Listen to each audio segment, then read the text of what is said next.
Rainn Wilson. Come on, Rainn.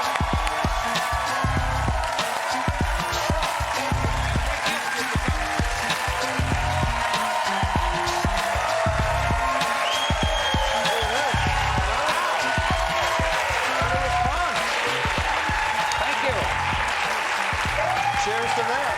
Thank you. You know, okay. All right. Unbelievable. We got to have some time for a conversation here. Long-time watcher, first time. Are you the first time? Seated at the desk. This is amazing, Wait. In all your previous acting, you've never been to the Daily Show? I have never been to the Daily Show. I'm so glad you're here. Yes. And so are they, which is amazing. Apparently. Okay. Seriously. Wow, this... I will seriously. No, you know, I always like to... Shut it. Thanks for this movie. Wow, really fun. Thanks. Really touching. Very funny. You're a paramedic in this film. How'd you train for that? Looked like you knew what you were doing.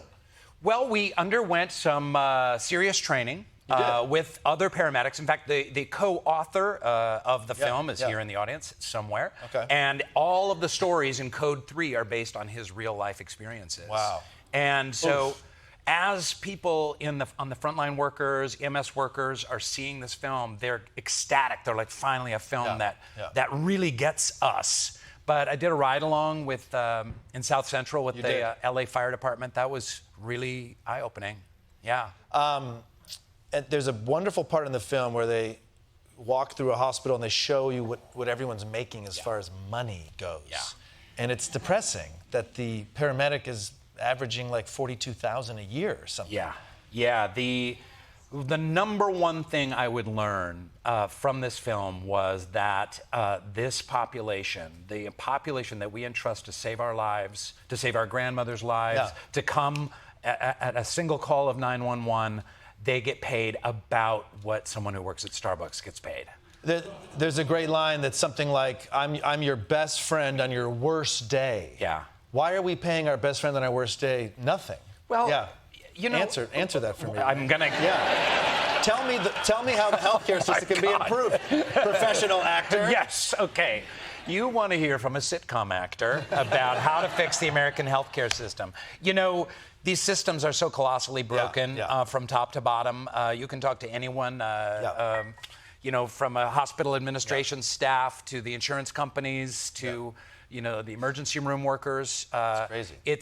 Everything is upside down and backwards. We've got to really kind of reinvent the system. But I did that guy, you know, Dr. Mike, he has a big popular doctor podcast, and he was saying, like, trying to fix it, the problem is that people die if you're trying to fix it while it's operating, because it's like fixing an airplane while you're in midair. So it's a tricky one.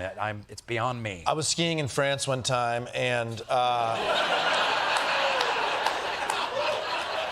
and my friend went off-piste and tore his ACL. And the French ski patrol takes the snowmobile up, and before they even put him on the stretcher, they swipe his credit card. And I'm like, that's how we got to do it. That's it. Yeah. Let's talk about Burnout, because what's so fun in this scene of the film that we just saw was you're done. You didn't, like you said, you didn't even know you could feel happy again. I think they said the average paramedic works from like 2 to 4 years on the job, and my character Randy's been working at it for 18 years, And but he's the guy you want saving your life. But burnout is very real in all of the medical service industries. How have you managed burnout at all in your life that isn't medical? In acting, is there such thing? I mean, you were on a very, very grueling scheduled sitcom for a long time. Was it? That was tough. That was tough. It was, you know, we had so few breaks, and trying to eat the lobster rolls on those breaks was just having enough time to get one in the gullet before your next scene with Steve Carell and John Krasinski was tough, man. Tough. Yeah. I'm feeling sarcasm. Yes. Yeah. I want to talk to you about Soul Boom. Because I love Soul Boom. And it's one of these only positive breath of fresh air things that ever comes across my Instagram. Tell us about it. Tell the audience about it, the people who aren't sure what it is. Oh, thanks so much. So Soul Boom is based off a book I wrote 2 years ago. That is Why We Need a Spiritual Revolution. And it's using and looking at spiritual tools, both for personal transformation, but also on how to make the world a better place, a more just place. That yes, we've been looking at political parties and partisan politics. We've been looking at different kinds of legislation. But perhaps there is, in the reservoir of wisdom from the world's faith traditions and indigenous faith traditions, perhaps there's a kind of a wisdom that we can use to heal. And we're seeing that in the divisions that are happening right now. That perhaps if we simply turn to compassion and really harness it as an energy, we can affect some transformation. Are you...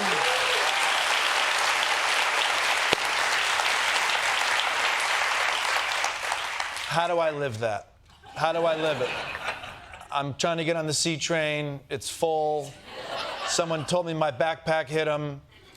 I don't make enough money at work. Not me, I make plenty. But I mean, like, how do we live the compassion? Is it knowing we're all human and connected? Well, Carl Jung said, until we make the unconscious conscious, we will live our lives in a certain way and think of it as fate.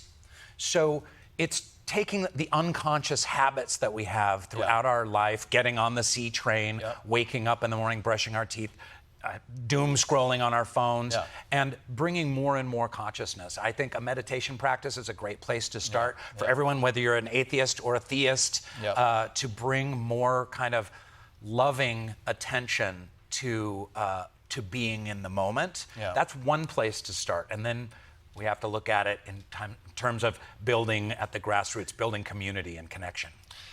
Social connection, it's so important. It feels like now, maybe just now, we're starting to realize this is an antibody for feeling isolated and depressed, but we almost need to prescribe social connection. I almost need someone to go, Michael, get off the couch. There's a world out there, connect with people.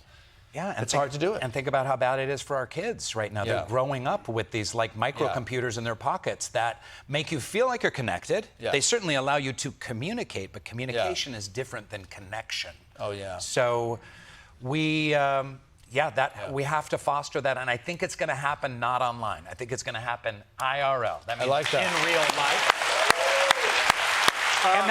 And that's one thing. That's one thing that we've lost in what I say is we've thrown the spiritual baby out with the religious bathwater. Right. So we've chucked out religion, but we've lost a lot in the doing. Where it's potlucks and community gatherings and, you know, bringing trays of food to people that are sick and checking in on each other.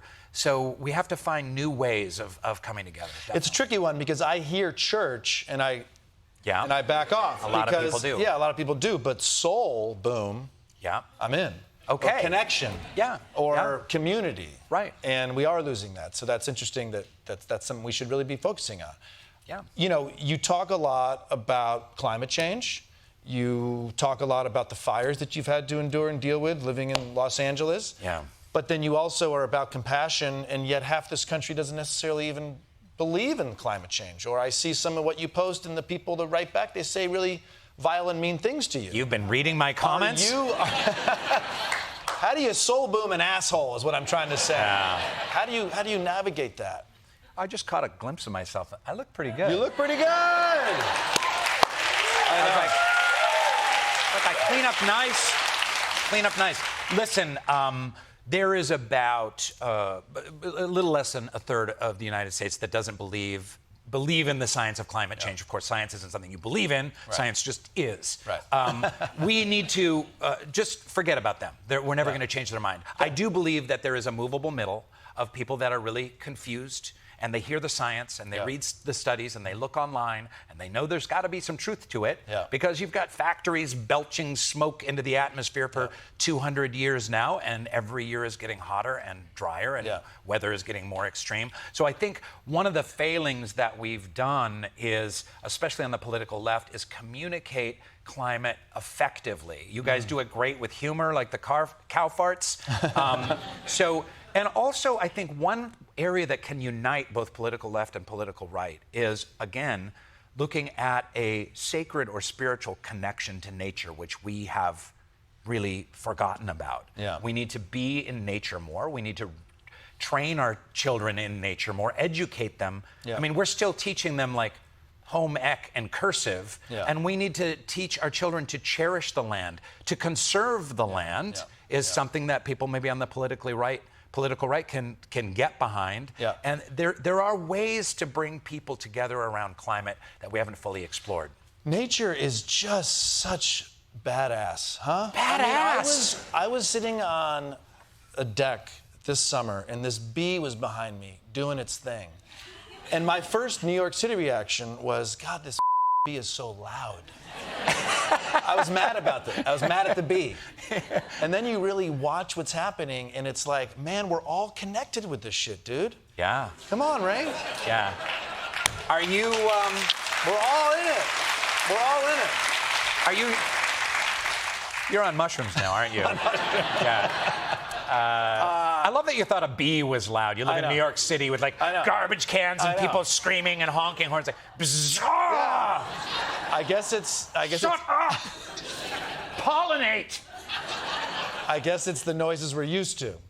Yeah. You know what I mean? Yeah. That's the name of my new book, The Noises We're Used to. Oh. You were at the U.S. Open, tennis. Yeah. They showed you a lot. They love showing the celebs. You're sitting next to Anna Wintour. You're sitting with Hugh Jackman. Yep. John Bon Jovi. Tell me about the tennis, huh? You know, I love tennis. I've taken it up as a kind of a middle-aged sport. I play a lot. I do USTA matches and stuff like Nice. that. I lumber around the court. And you know what? I'm better than I look like I would be. Yeah. So that's all you want. Yeah. It's a great sport. I read your incredible autobiography about your tennis. Thank you. And That's what this was about. His story was great.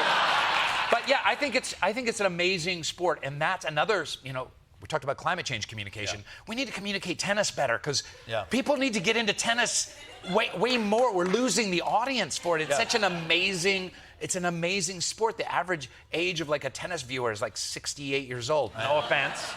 I completely agree. People ask me, do I play pickleball? And I say, no, I have a good relationship with my parents. Last question. Thank you for being here. But look, a lot of people know you as Dwight. They must. I know that Dwight. They yell. Is this a positive? Is this a negative? Are you ready to move on from Dwight? Talk to me a little bit about that. You know, it is a challenge. You know, having played one of the most iconic characters on television history. That's nice. No. It's a challenge, but I am so grateful. Yeah. I mean, the doors that have opened because I've played Dwight. I got to write a book. I get to go to the U.S. Open. I get to play other roles like the lead role here in Code 3. Yes. Opening tomorrow, September 12th, in theaters near you. Rainn Wilson, everybody. Code 3 will be at